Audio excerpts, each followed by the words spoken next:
Good day to all of my children. I am King Jesus, and I'm so excited to tell you a true tale that happened long, long ago. You can read it for yourself in the best book ever. Do you know what book that might be? The Bible! Yes, indeed. If you want to hear a story from the Bible, then let me see you click on your listening ears. Click, click! Now don't forget to put on your special eyes. Zoop, zoop! You look ready to me.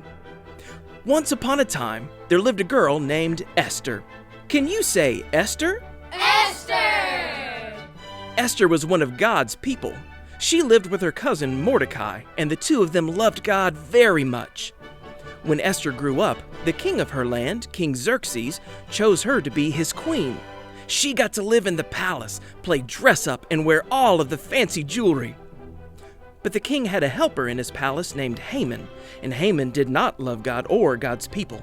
He tricked the king into making a new rule that would get rid of them all. Mordecai heard about this new rule, so he rushed to tell Esther what Haman had done. This new rule would mean that all of God's people would be killed, even Mordecai and Queen Esther. When Esther heard what was happening, she knew she needed to talk to the king. But there was a problem. If King Xerxes didn't ask you to come to speak to him and you just showed up, you could get in big trouble. Queen Esther knew she needed help, God's help. So Esther asked Mordecai and all of God's people to pray for God to help her to be brave and talk to the king. Let me see all of you pretend to pray for God to help Queen Esther. As they prayed, Esther went in to talk to King Xerxes. And he was so glad to see her. Queen Esther told him all about Haman's plan to kill God's people, including her. The king could not believe it and had Haman taken away for good.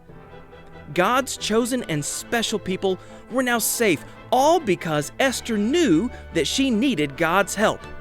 When you ask God for help, He knows that you love Him. He's always with you and is ready to help at all times. So let me hear you say this after me. God helps me. You got it. Great blessings will come to all my children who remember what we learned today. Have fun in the kingdom and know that I'm always here when you need me.